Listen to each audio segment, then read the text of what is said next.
If you're looking to become a psychologist, then let this be your guide. With this podcast at your side, you'll be on your way to being qualified. It's the Aspiring Psychologist Podcast with Dr. Marianne and Trent.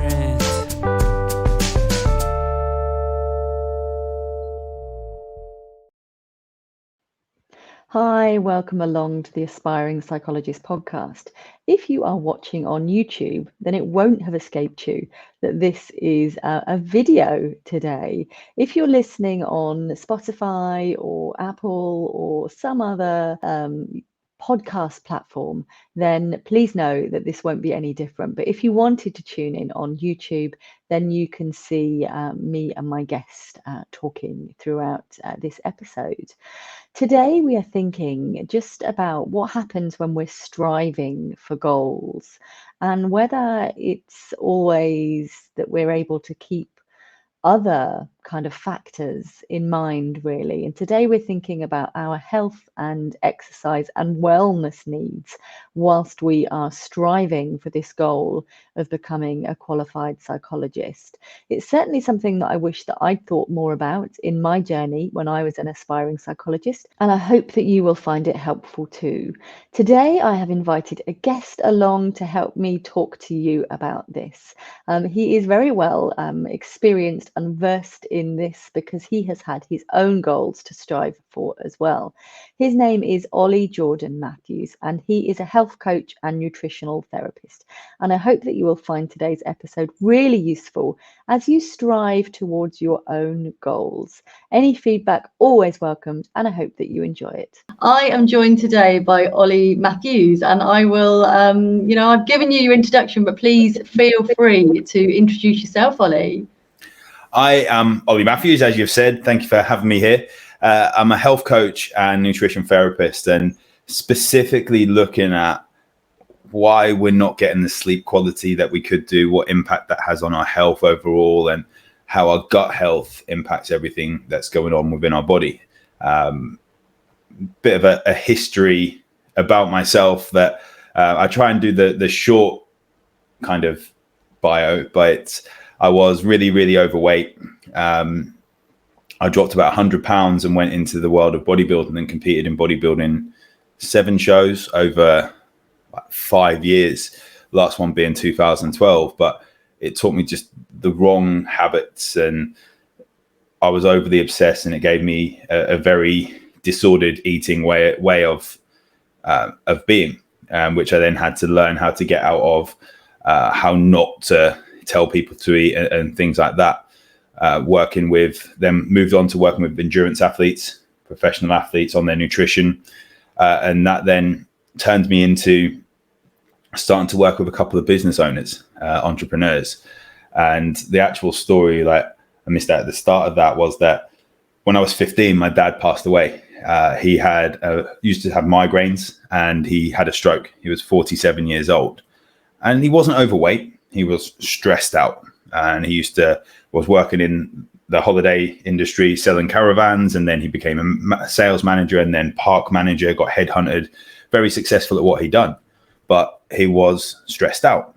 And I didn't realize that I was working with these athletes that was more ego, getting them from A to B as quickly as possible, not really worrying about kind of the health as such. That was an afterthought. His speed was what was paying their bills.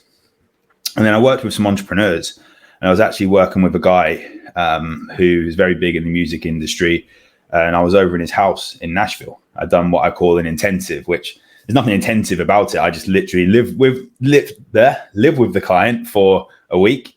One of the things that we have to do something fun when we're there, but live with the client for the week to make sure they're implementing certain things and they're not doing too much, not doing too little, going to get certain things all in place. And we actually launched a musician's health course there as well at the time. But I'm standing there, and he said that I wanted to give Jill what she married 10 years ago, his wife. And his 15-year-old daughter was there, his 13-year-old son. He said that, Ollie, you've given her back the man she married. And he was 3 years at the time, 3 years older than when my dad died. And I get goosebumps just saying it now. but it made me just totally realize that there's way more than just aesthetic. There's way more than just athletic performance. There's actually a health. And I couldn't help my dad with his health, but absolutely I can do my best to stop children losing their parents before their time. And that was really powerful of why I dive deeper and deeper into health coaching and nutrition work. That's so powerful, Ollie. Thank you for sharing that. And I'm so sorry to learn about the passing of your father. And, you know, as your own 47th birthday is on the horizon imminently, I'm sure that's going to be, you know, not suggesting that you're almost 47. I was going to say, like, give me, I'm 35. Come on. How much have I aged in the last few years?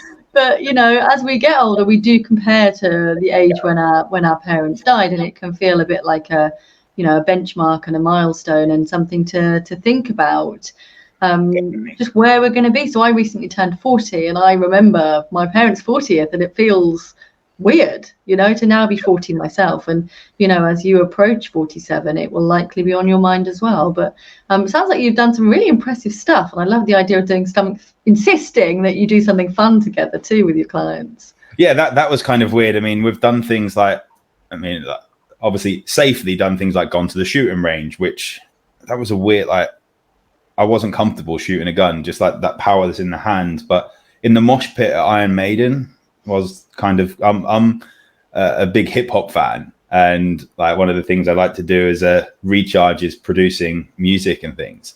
But being in the mosh pit in the desert in California was a bit of a experience, but it was cool as well.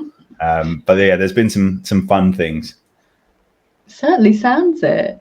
And, you know, in your experience, when you've been striving for a particular goal or striving for a career, how have you found being able to look after your physical health and try to eat right and do all the stuff that you now do, you know, really routinely and really regularly? But how have you found that when you were trying to get to where you are now? I think it's adjusting expectation. Now, if I was that Ollie that still competed in bodybuilding, I wouldn't be where I am now. And that transition took a little while. It took going to see therapists, hypnotherapy, going to see a psychologist as well who specialized in disordered eating, and how I could kind of leave some of the control, that I didn't need to track everything. That there's absolutely an amazing tool in tracking, but you don't need to track everything. You don't need to live your life by a certain number. You don't need to live it on the scale. And it's allowed me much more freedom. But it was a process that happened over, like the last show was 2012. I met my wife in 2013. And pretty quickly it was obvious that if I'd have kept those habits up, that we wouldn't be together now. We wouldn't have got married in 2016 and then still be together nearly 10 years later, 10 years next year. And I think one of the things that we look at with any goal that is kind of a big goal, that we're realistic, we push ourselves, but we're realistic, not just in the actual goal, but the time frame we give us to actually take it. A lot of people, when it comes to the start of the year, they might have health goals or business goals or whatever the goal is, that there's that saying that we underestimate what we can do in like a week or a day, or overestimate what we can do in a week or a day, but underestimate what we can do in like a year or 10 years or whatever it is, that side of things. And I do absolutely think that we have to be realistic of focus on building the habits and focus on getting them implemented over time. But also there's the habits that we build. We want to build good habits, but usually it's reversing bad habits, which again, didn't get built overnight. So we have to focus on what ones do we want to change. And I suppose why as well. They're the key things. Rome was not built in a day, was it? No. Yeah. Exactly. And for our audience who are aspiring psychologists, I really like the idea of, you know, just small habitful changes, really. So to begin with, it might feel more effortful, but what we're looking for with healthy habits is that you do small things to begin with until you're nailing it, until you're making it part of your daily routine. It's not even something that you need to make yourself do. And that's the same with learning any skill, isn't it, really? So if the people who you've seen for your stuff around eating and lifestyle, they had to learn their trade to begin with, and to begin with it felt really effortful. But as we get to do it more comfortably, things come with more ease, don't they? And it just becomes something about us. So now you're Ollie, who likes to go to bed at 10 o'clock and drink lots of water, which is what we were talking about just before we started recording. But I really like the idea of what you said. We don't need to log everything. Certainly when we're developing competencies as psychologists, we are encouraged to log things. But what you recognize there is that we can tip into something called orthorexia, which is where we are recording things too much. And I guess I'd be really interested in your take on that, and how people can try to be healthier, but try to preserve a good relationship and not make it become disordered. Yeah, I think looking at as the habit, let's use exercise as a habit. A lot of people struggle with getting it as a habit. But there comes a time, and if you'd have told me this back when I was like 21 or whatever, before I'd done any bodybuilding or anything, and I was really overweight, that going to the gym would actually become harder not to do than to do. Just like so many habits, bad habits become harder not to do than to do, just like good habits eventually. But I think my own experience was that tracking stuff works well for a lot of people until we become very obsessive with it. And that goes with a lot of things, with business, with health. And like, I used to find that if I was tracking loads of stuff, then I'd notice behaviors where I would end up where I would kind of overly track. I would feel guilty if I missed something, or if I felt tired and I had a session to do at the gym, I wouldn't take the time off. And I would start kind of putting things, missing family events because there was a scheduled session. Missing birthdays. I remember that I couldn't take food to my best friend's wedding. He's been my friend since I was like 5-6 years old or something like that. And we weren't that close for his wedding, but I was still invited, and I couldn't take food there, so I didn't go. And I think that was 2013. Might have been I think it was 2012, something like that. And I had to kind of look back at that and think, what are you missing out on? And what actual difference does it make tracking this stuff? And yes, if you've got a goal, which for me, when I competed, I had a very strict period of 12, 14, 16 weeks, whatever it was, that you're going to get on stage in pants and fake tan, like crazy. Like I wouldn't even dream about doing it now, but that was a specific goal. And that event with my best friend's wedding didn't come in that 12, 16 week period. It was in what we would class as the off season. So what actual difference would it make if I had a day where I enjoyed myself, didn't track anything? And actually, one of the things I noticed with a lot of people working with stressed out people is that, okay, we need to know there's some form of tracking to know they're getting along with a kind of loose plan as such. But the more we track, the more stressed we get, which then leads to negative behaviors for a lot of people as well. So can we not be flexible, focus on behaviors, and I suppose also have a team of people around me as well, that I've referred many people to different experts to say that this person needs help in this area, and they need to go to that person, or someone to speak to yourself. Like in psychology, like have those people around so you know where those expert areas are. And I've certainly had like a lot of help and asked for help in different areas to get me to where I am now. So I think, I've forgotten the original question, but that's one of my experiences with the orthorexia, the obsessiveness. And I suppose even now, there are still times when I don't feel in the shape that I'm in.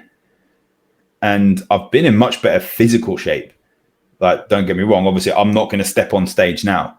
But when I think back to how I felt when I was a couple of weeks out from jumping on the stage, I felt horrible. I had no sex drive. I was waking multiple times during the night. I'd go on a road trip and I'd have to go to the toilet like 4 times in an hour or something stupid like that. And that was for a specific goal, but there was nothing healthy about it. And that's another one of the lines where we get fitness and health are 2 very different things. I personally believe that, like fitness, you can be very fit, but not healthy, because fitness is for an inferior specific goal, athletic performance or something like that.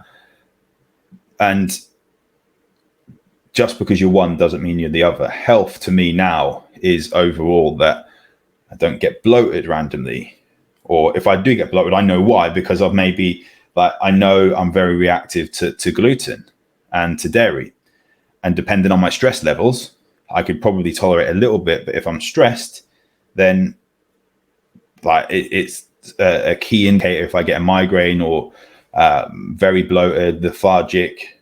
So I leave that out there, but I want to have the freedom, and that allows me to be less stressed as a result.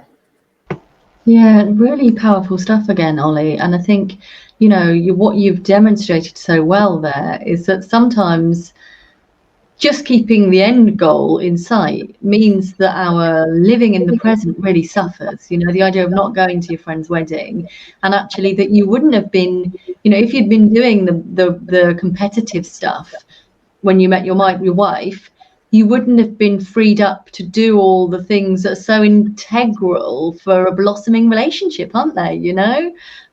Spending time together, going out on dates, eating together. And if you'd been training, it's very unlikely you'd have had the flexibility in your regime and your schedule and the way you spoke to yourself to allow those things to be possible. I think you can absolutely go the other way as well. Like I personally feel my life personally needs a little bit of structure. So when I don't have the structure, or when there's high levels of stress, recognizing the bad habits as well.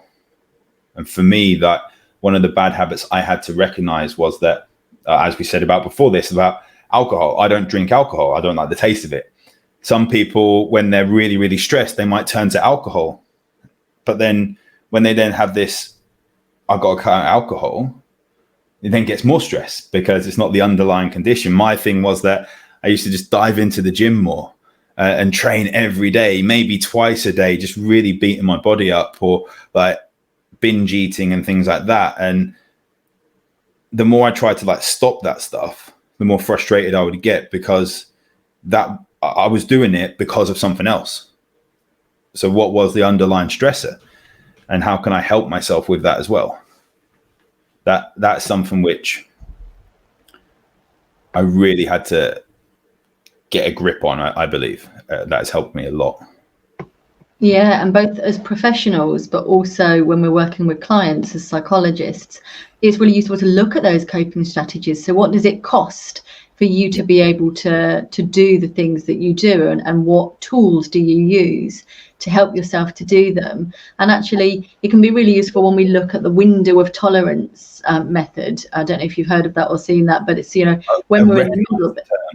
Yeah, when we're in the middle bit, when we're functional, we're able to use our wise brains to make choices and do things rationally and logically. But if we're feeling overwhelmed or stressed or scared, we're more likely to feel overwhelmed, and we're more likely to then do things like reach for alcohol, or to want to eat if we're feeling really sluggish at the other end of the window of tolerance. And it can be really useful to think about how we take home our workplace stress, can't it? And if you recognize as soon as you're coming in from work, or as soon as you've clicked your final Teams call for the day, that you're going to the fridge to pour yourself a wine because you need that to decompress, then that's a sign that maybe some tweaks need to happen in your in the way that you're functioning in your day-to-day life, isn't it? Absolutely. And I think wine is such a common thing, and it's normalized purely because it is common that people have it to wind down and we have it to chill out, and it's the end of the day thing. But when we actually look at the stress that it could bring, I'm not one for saying to people, cut out alcohol. And like with a lot of my clients, they really do like to have their wine and things like that. But one client example that I worked with, not last year, I think it was just before the pandemic. So it would have been like January, February 2020. And he has a successful business. And he used to go to the bar every night until like 10 o'clock. And we just couldn't get him to stop overly drinking. And we actually like built up this relationship, and then we spoke, and he wasn't happy in his relationship with his girlfriend. So what he was actually doing was going to the bar, drinking. So when he left the bar, she was already in bed. So he didn't really have to have that time with her. And I had to have that conversation with him. Like inevitably, like with coaching, with nutrition, like it's not just about eat this or that, it's lifestyle factors as well. And he said, I'm not happy in my relationship. I know I've got to finish this.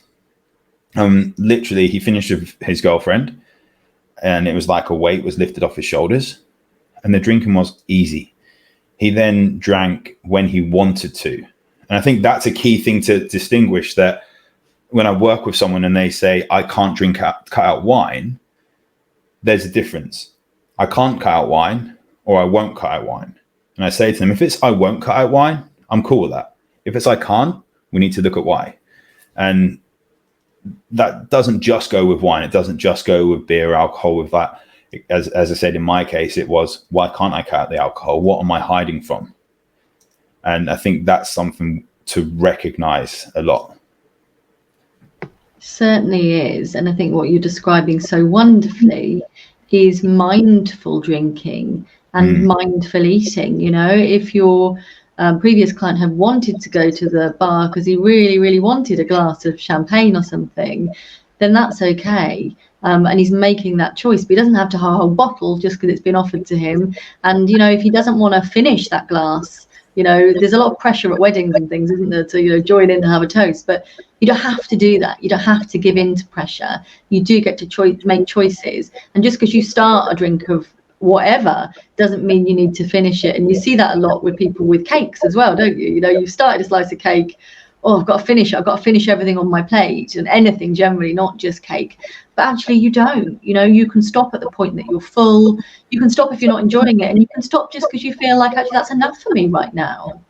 That's something which, ironically, I had the conversation. My old boss, when I worked in the corporate world, signed up a couple of weeks ago, and it was a conversation we had about growing up.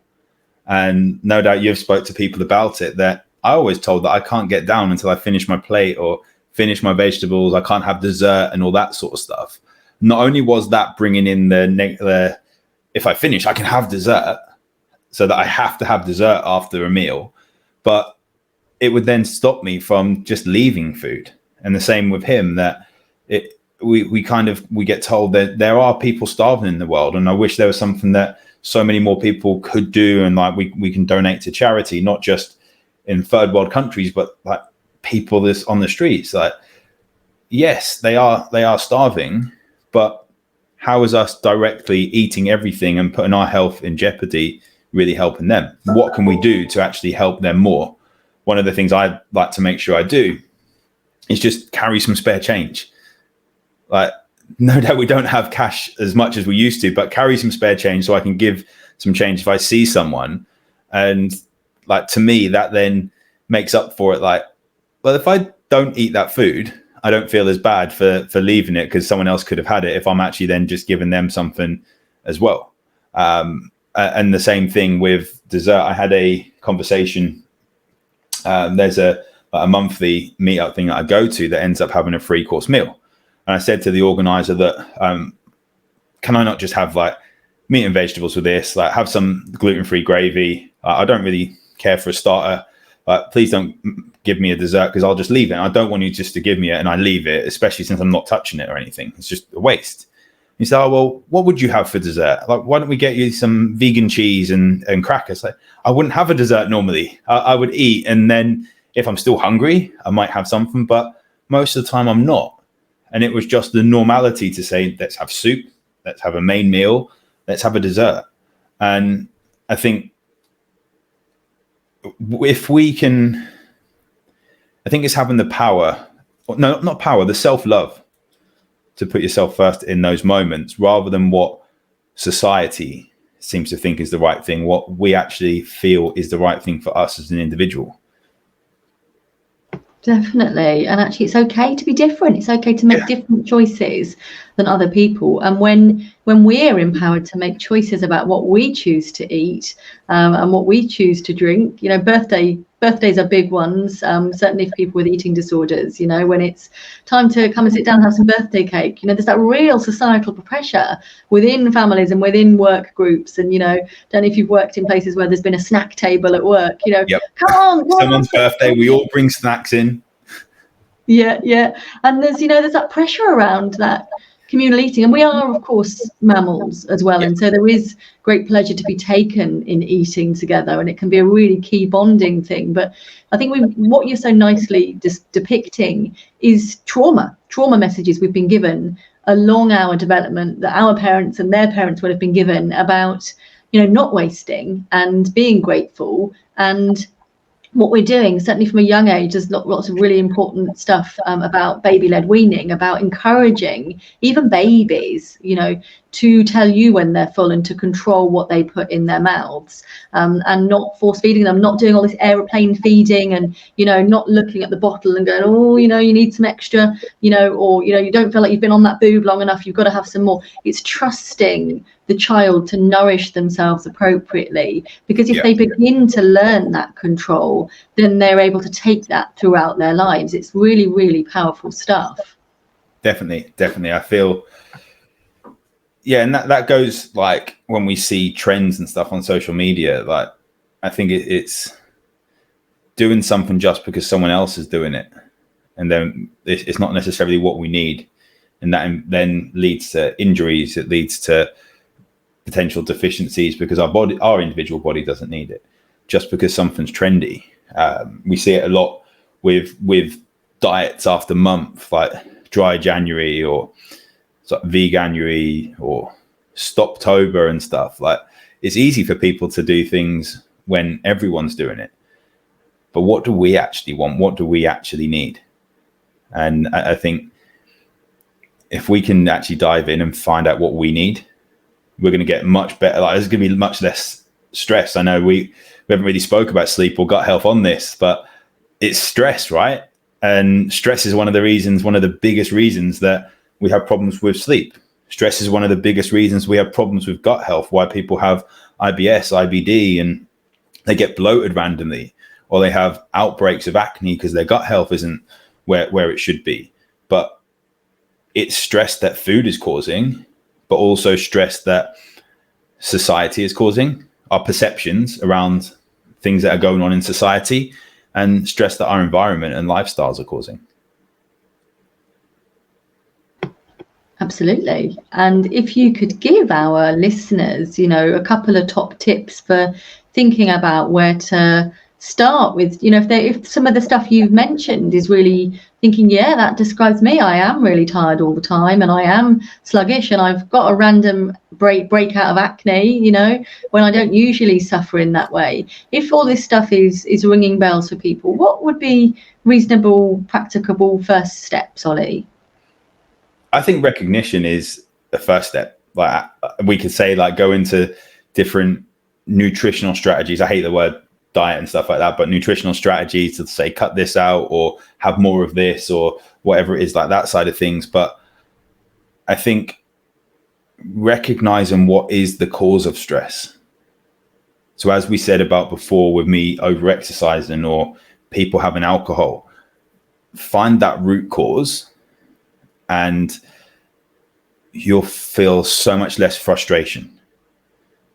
Because if we're trying to just cut out alcohol, but we're still stressed, then that is going to be so hard to cut out that alcohol.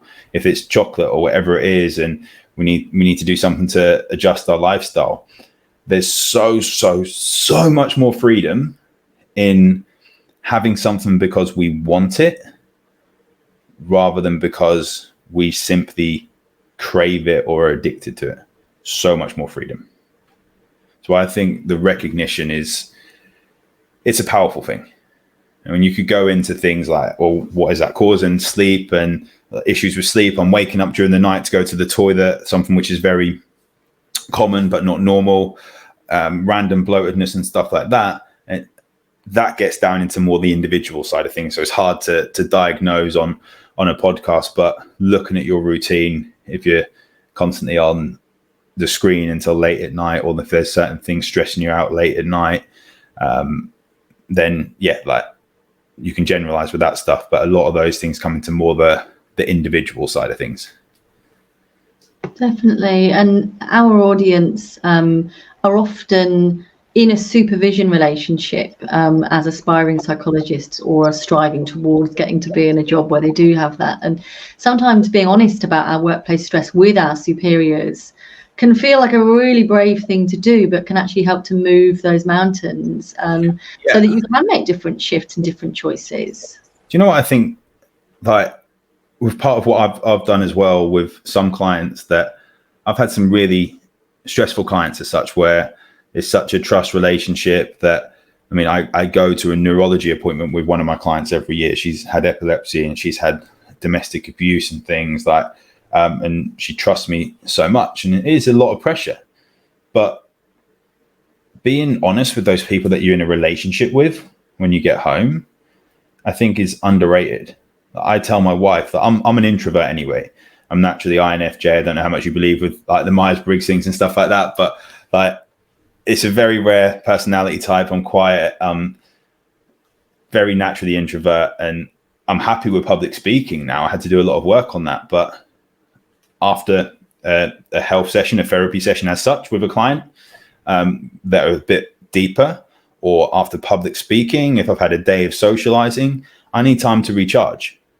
And at first, my wife would be like, "Why are you so quiet? What's up?" And nothing was up. I just need quiet time to recharge.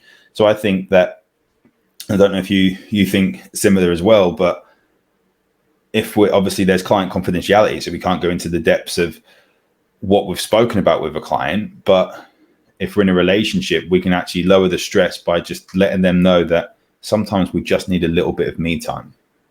And I think that, you know, the love languages, and there's like a sixth love language, which is like personal space. Is it personal space? The one they've discovered now, something like alone time or personal space. They've said there's a sixth love language. So I think, again, that's communication, right?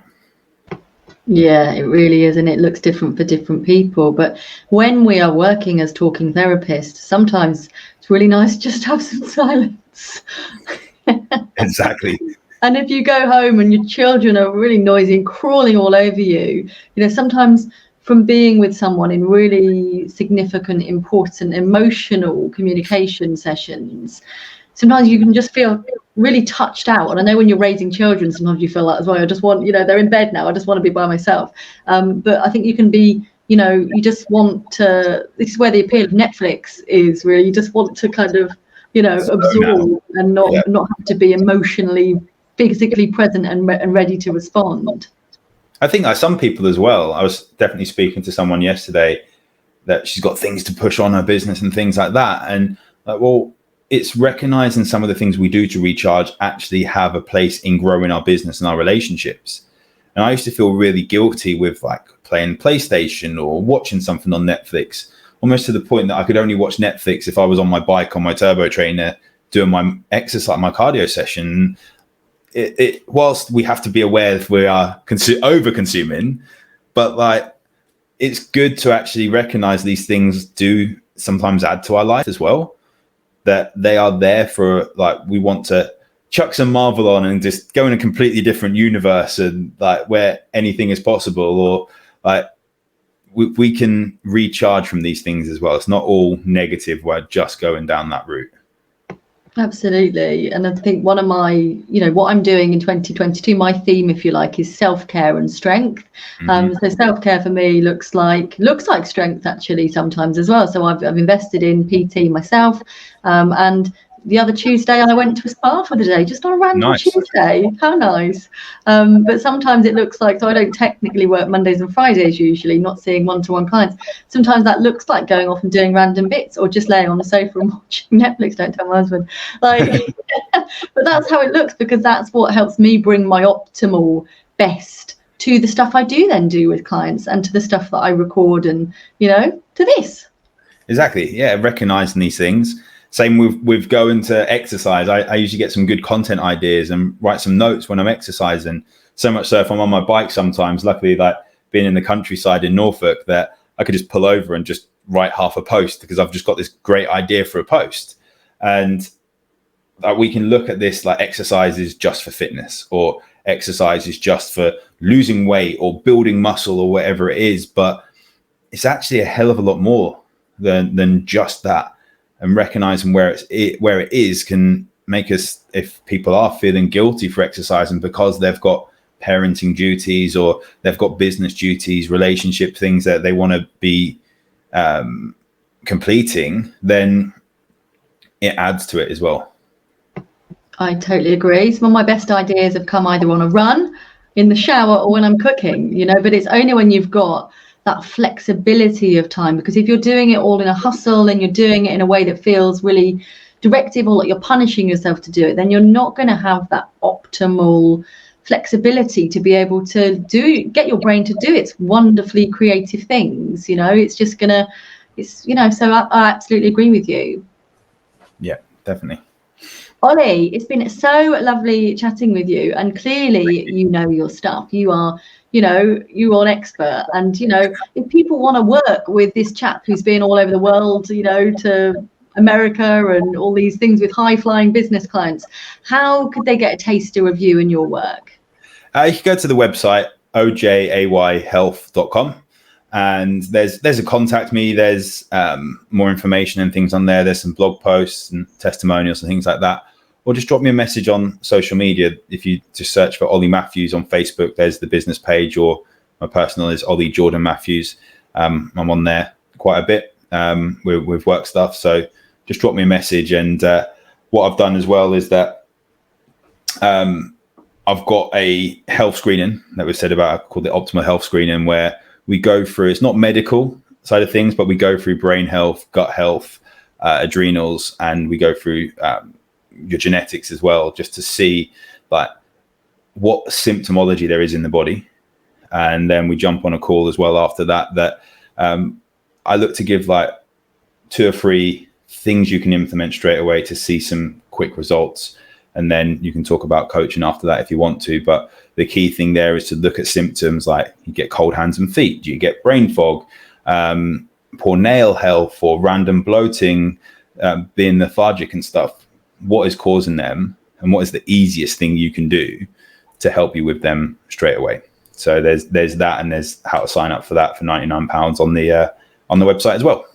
That sounds like an absolute bargain when they get to work with you as well. Like, that's amazing. So yeah, if this is calling out to you and you think this might help you in your journey to becoming an aspiring psychologist, then definitely check out OJ, because he knows his stuff. But what I've really loved about speaking with you today is that there's been that dual benefit, really, Ollie. There's been the benefit of how this protects your own mental and physical health as an aspiring psychologist, but there's also been lots of really great take-home points for how people can spot some of this stuff in their clients. So it's like a super punchy, brilliant podcast episode, really, because it's going to be so helpful for people that are listening. So thank you so much for taking the time to come and talk to us and share your insights. It's been such a pleasure.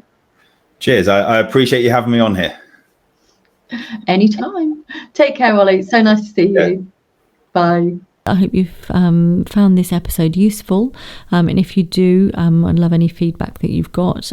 Please help share it widely, like and connect, subscribe, rate, review, do all of the things, and you'll be my new best friend. Come and connect with me over on socials. I'm on LinkedIn at Dr. Marianne Trent, Twitter I'm Good Thinking PS1, Good Thinking Psychological Services on Facebook, and I am on Instagram as well as Dr. Marianne Trent. So please come and connect, help me to help you, and let's get word out there about this wonderfully useful podcast. I hope you found this helpful, and I'll look forward to catching up with you next time. Take care. Being well supported during any interview season is so important. I have therefore planned some compassionate question and answer support sessions for you. You are absolutely welcome to come along to all of them, some of them, none of them. No need to book, and here are the dates for you. Monday the 28th of February from 7:30 p.m, Monday the 21st of March 7:30 p.m, Monday the 4th of April 7:30 p.m, and Monday the 9th of May 7:30 p.m. And they will all be live streaming via my socials, which includes Twitter, YouTube, LinkedIn and Facebook. So you can absolutely pick your favourite platform, and they'll all be available on replay as well. Hope you find it so useful, and I will look forward to catching up with some of you then. Take care.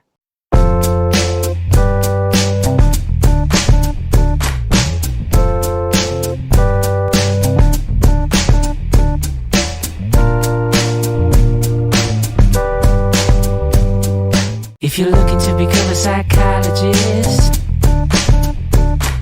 then let this be your guide. With this podcast at your side, you'll be on your way to being qualified. It's the Aspiring Psychologist Podcast with Dr. Marianne Trent.